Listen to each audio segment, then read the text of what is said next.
lost its way. A tale of power, a price we pay. Super Earth shining bright and bold, but freedom's chains are all where we're sold. We fight for what they say is right, but in the dark we lose the light. Spreading freedom one life at a time, but the cost, oh, it's too high to climb. Is this what we call democracy? A world torn apart, can't you see?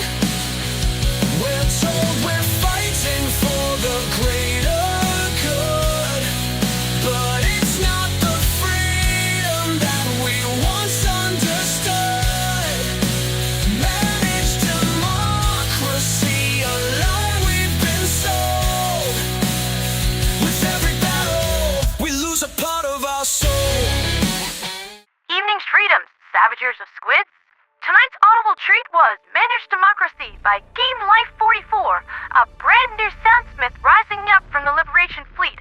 I love finding new musicians like this because I get to show my art audience something new and cool that I found, and I can grant their channel the exposure they need to get off the ground and get some feedback on their craft.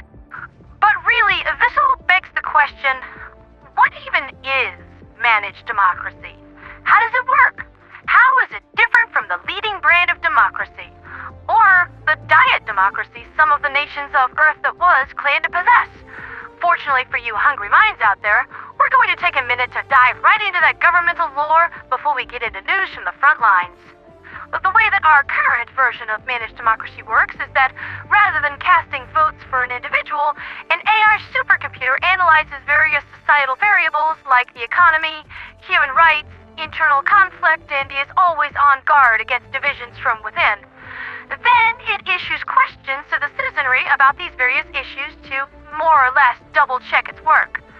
And these answers are our votes, and policy is shaped around them. Now, some may scoff at this notion, because they say that this is just another dictatorship run by a machine.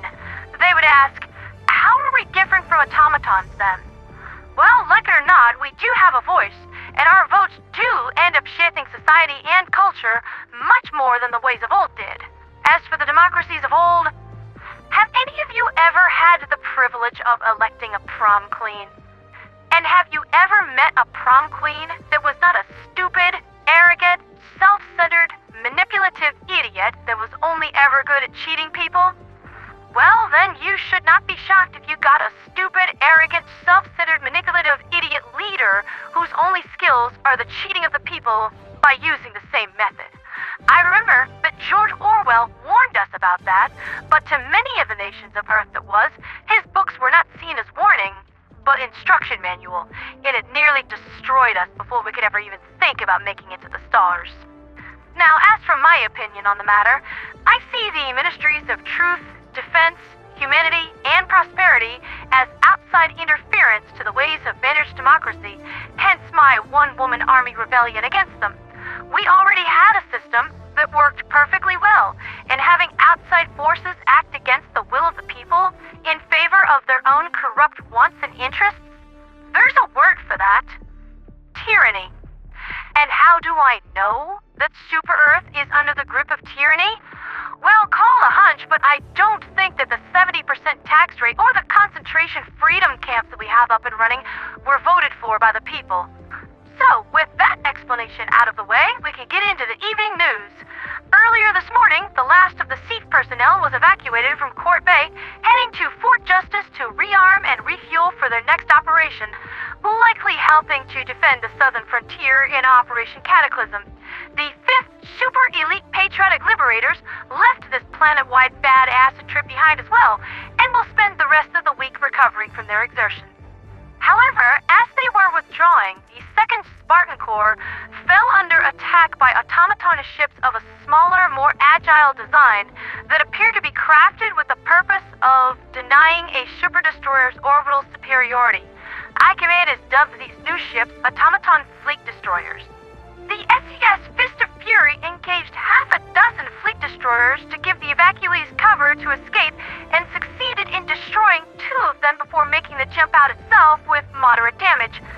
By now, it is certain that the automatons are making moves to recover the planet and nurse their shattered pride back to health. But it also seems clear that the collective is fielding new designs of war machines to counter our tactics. I fear we may have only sharpened the spears of our foe. Fighting continues to be quite fierce in the southern frontier, with Illuminate raiding fleets being caught just as they were making ready to depart from Alafar 11. Their abductees were rescued at the last possible second, and the fleet itself was destroyed to a man by the 104th Wolf Divers, who made very good use of their newly issued combat hatchets in the close quarters of squid vessels. However, it seems that the momentum of Operation Cataclysm is starting to lessen, with Klaka 5's defense looking to narrowly fail, and a new attack has opened up on Canopus in the Tarragon sector, further stretching the southern counter-invasion fleet's resources to their very limits, even with High Command making another surprise issuance of the much-coveted Whoopee Cushion gas mines. In other news, it appears that the bot divers of the Western Front have chosen to open up another avenue of attack on Matar Bay with the use of a DSS, and the success of this campaign will isolate Martale, Marfark, and Aesir Pass from automaton reinforcement. If we were not in a time of crisis, I would consider this to be a very good move. Now, let's take a look at our own personal doomsday clock. High Command has determined that the Meridian Singularity has accumulated over 70% of the dark matter that it requires, and at 2% gain an hour, it will reach a saturation point in as little as 14 hours. Roughly noon tomorrow, Super Earth Eastern Standard Democratic Time. That's been Liberty's latest with me, Pondera the Radio Angel. I'll be honest, Helldivers, I am at something of a loss here. All we can really do is run around putting out fires on the southern frontier, but it looks like just killing squids, blowing up monoliths, and slaying Illuminate isn't doing enough. All we did was slow them down, we didn't stop them. I sure hope the Ministry of Science is on the verge of a breakthrough, because if they don't think of something pretty soon, this might be it. It's getting pretty scary out there, but I'm gonna still try to hold out hope. There's got to be a way to stop this. We can't go out like this. Not like this. I'm not gonna go out getting sucked into a singularity and being spaghettified. I'm gonna go out with an axe in my hand and my other hand wrapped around a squid's throat, screaming my defiance. And the last thing is that we both will hear in life is for liberty, for freedom, for democracy, and for Super Earth.